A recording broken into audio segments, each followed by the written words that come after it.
శ్రోతలందరికీ నమస్కారం. మన ఛానల్కి స్వాగతం. కథ ఆనందనందనం. రచన గోగినేని మణిగారు. బాబు, అక్కడ ఫ్యాన్ ఉన్న చోట కాకుండా ఒక్కడివే ఇక్కడ కూర్చున్నావేం? ఇక్కడ కిటికీ దగ్గర గాలి బాగానే వస్తుందండి. పైగా దూరంగా కనిపిస్తున్న కొండని, చెట్లు, చేమల్ని చూడటం కూడా బాగుంది. నేను ఇంటర్వ్యూకని వచ్చాను. సమయం ఉంది పిలవటానికని చెప్పటంతో ఏదో పుస్తకం తిరిగేస్తూ కాలక్షేపం చేస్తున్నా. అవునా? అయితే నువ్వు చదువుకో, నేను పక్కన కూర్చుందామని ఇటు వచ్చా. పెద్దవాడిని కదా, ఏవో మాటలు కలుపుతుంటే నీకు ఇబ్బంది. అటు పక్కకు వెళ్తాలే. ఇక్కడకు మా అబ్బాయితో వచ్చా. వాడికి ఏదో పని ఉంది, పూర్తి చేసుకుని వచ్చే వరకు నాకు ఖాళీయే. అయితే ఇక్కడే కూర్చోండి, నాకేం ఇబ్బంది లేదు. ఈ కాసేపట్లో నేను ప్రిపేర్ అవ్వాల్సిందేమీ ఉండదులేండి. మీలాంటి వాళ్లతో మాట్లాడడం వలన ప్రయోజనం ఉంటే ఉంటుంది కానీ నష్టం అయితే ఉండదు కదండి. ప్రయోజనం మాత్రం ఏముంటుందంటావు? పెద్దల మాటల్లో చాదస్తం ఉంటుందని చాలామంది అనుకుంటారు. కానీ వాటిని అనుభవంతో ఇచ్చే సలహాలుగా స్వీకరించగలిగితే కొన్ని సమస్యలకు పరిష్కార మార్గాలు కనిపిస్తాయని నేను అనుకుంటాను. అది ప్రయోజనమే కదా. మీరేదో ఇబ్బంది అన్నారని ఇదంతా చెప్పుకొచ్చాను. ఎక్కువగా మాట్లాడుతున్నాననిపించిందా? ఆ పైన మిమ్మల్ని చూడగానే నాకు మా తాతయ్య గుర్తొచ్చారు. నాకు మా ఇంట్లో వాళ్లల్లో తాతయ్యతోనే ఎక్కువ స్నేహం లేండి. నాకు నీతో మాటలు కలపటం సంతోషంగా అనిపిస్తుంది. అయితే ఇక్కడే కూర్చొని కాలక్షేపం చేసేస్తా. ఇంతకీ నీ పేరేమిటన్నావు? ఆనందం. అదేమిటి, ముందు వెనక ఏమీ లేవా? మా తాతయ్య నన్ను పిలిచే పేరే మీకు చెప్పాను. నన్ను అలా పిలుస్తుంటే మా తాతయ్యకు మనసంతా ఆనందంగా మారిపోతుందని అంటూ ఉంటారండి. బాగుందయ్యా. మరి ఇంటి పేరు ఆనందనందనం?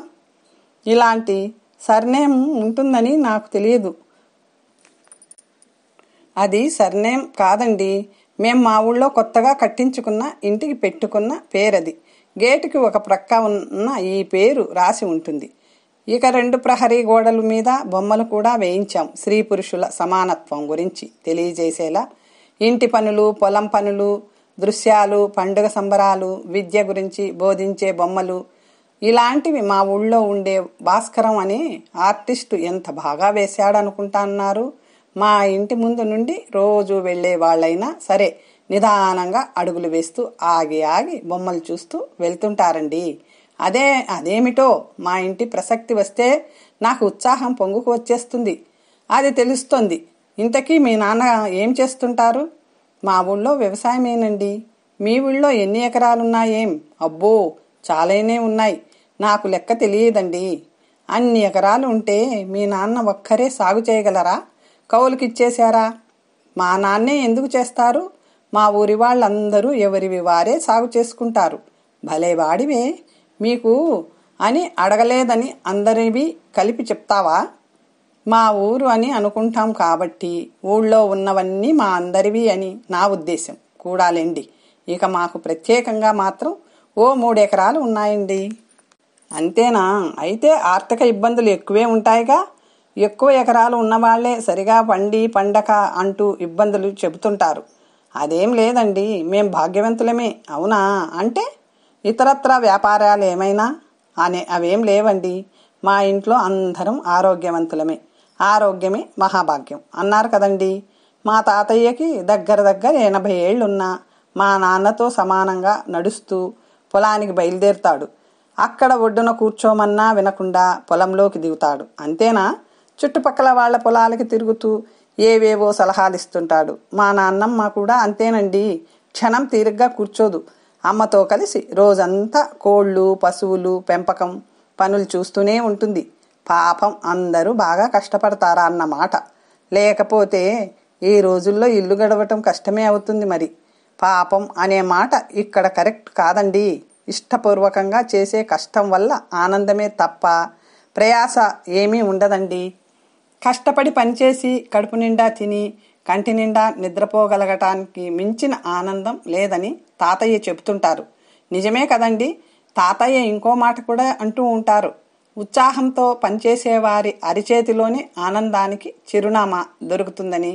అమ్మ వాళ్ళు పెరట్లో మొక్కల్ని పెంచినా ఆవుల్ని గేదెల్ని పోషించిన ఆనందం కోసమే గాని వాళ్ళ దృష్టి ఆదాయం మీద ఉండదండి. అమ్మకాల కంటే పంపకాలే ఎక్కువ. మరి మా వాళ్ళకే కాదండి, మా ఊర్లో వాళ్ళందరికీ కూడా ఇచ్చిపుచ్చుకోవడం ఉన్నది. అందరితో పంచుకోవడం లాంటి మంచి అలవాట్లు ఉన్నాయండి. నీ మాటలు కడుపు నిండిన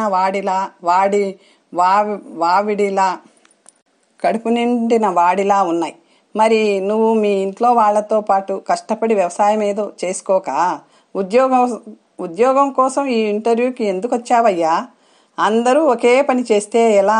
అందరూ అన్ని రకాల పనులు చేస్తేనే ప్రజల అవసరాలు తీరుతాయి, అంతే కదండి. అందుకే నా చదువుకి తగిన ఉద్యోగం ఎత్తుక్కోవాలనుకుంటున్నాను. ఒకవేళ ఈ ఉద్యోగం రాలేదనుకో, ఓడిపోయినట్లు కాదని మా వాళ్ళు ముందే చెప్పారు. సాధించే వరకు ప్రయత్నించాల్సిందేనని ధైర్యం ఇచ్చారు. విఫలం చెందొచ్చు కానీ ప్రయత్నలోపం ఉండకూడదని అంటారు కదండి. మాది అదే సిద్ధాంతం. సెలెక్ట్ కాకపోయినా నిరాశపడనంటావు, అంతేగా. నిరాశ కలిగినా దాన్ని ఈ ఆఫీస్ దగ్గరే వదిలేసి ఉత్సాహంగానే ఇంటికి వెళ్ళి మళ్ళీ ప్రయత్నాలు ప్రారంభిస్తానంటున్నానండి. అనకూడదు కానీ చాలాసార్లు అలా జరిగినా ఆశాభంగం ఉండదా? అలా ప్రయత్నిస్తూనే ఉంటావా? అప్పుడు నా దారి మార్చే ప్రయత్నం చేస్తానేమో. అమ్మ వాళ్ళకి సాయం చేయటంలో అలవాటైన కోళ్ల పెంపకమో 10 పాడి పశువుల్ని పెంచుకొని పాల వ్యాపారమో మొదలు పెడతాననుకుంటున్నా. నీకు ధీమా కొంచెం ఎక్కువే సుమా. కష్టపడే తత్వం, శ్రమించగలిగే శక్తి ఉన్న వాళ్లకు అటువంటి భరోసా ఉంటుందండి. ఆనందంగానూ బ్రతకగలరు. బావుందయ్యా, నేను చెప్పడం కాదు, నువ్వే 4 మంచి మాటలు నాకు వినిపించావు. నీ మాటలు వింటుంటే మీ ఊరిని, మీ వాళ్ళని ఒకసారి చూసి రావాలనిపిస్తుంది. నా మాటల్లో మీకేమనిపించిందో తెలియదు కానీ మాది చాలా సామాన్యమైన కుటుంబమేనండి. ప్రత్యేకతలేం లేవు.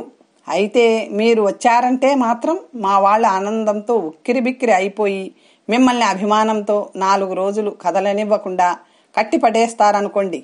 నిజమా? తప్పకుండా ఓసారి వస్తా. అది సరే గాని నిన్ను ఇంటర్వ్యూకి ఇంకా పిలవలేదు. ఇంతసేపు కూర్చోబెట్టేశారే.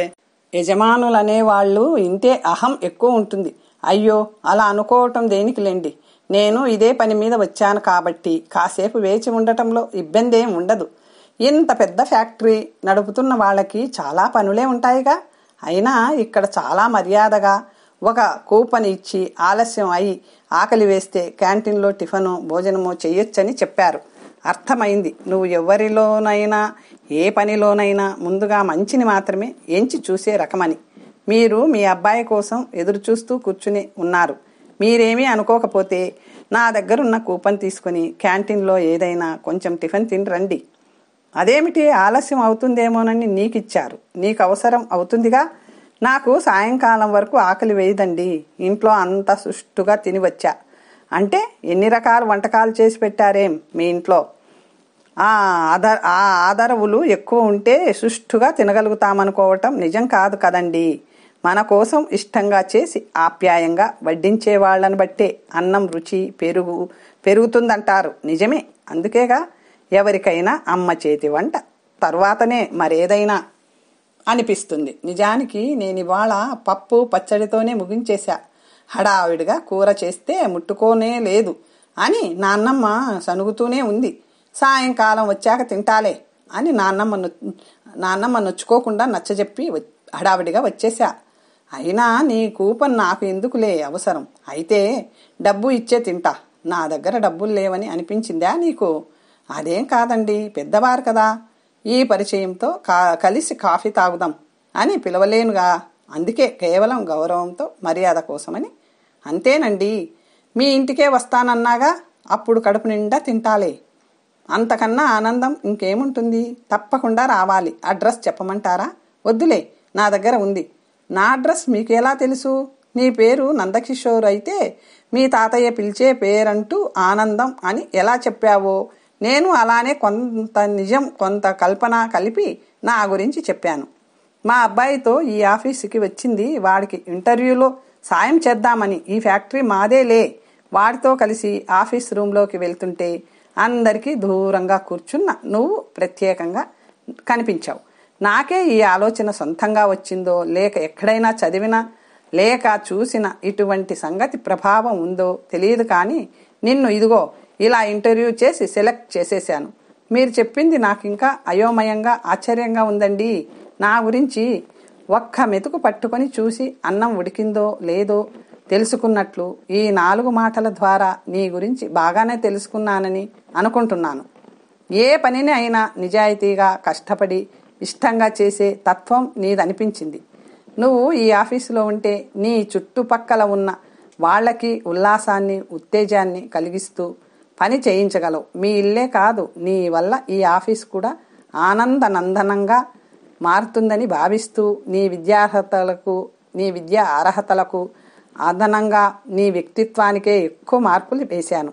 చాలా సంతోషమండి. మీరు నా మీద ఉంచిన నమ్మకాన్ని నిలబెట్టుకుంటాను. నేను తప్ప వమ్ము చేయను. ఇంటికి నేను ఈరోజు మామూలుగా వెళ్ళను, గాలిలో తేలుతూ వెళ్తాను. ఈ రోజును మిమ్మల్ని ఎప్పటికీ మర్చిపోలేను. కథ సమాప్తం. మరొక మంచి కథతో తరువాత కలుసు.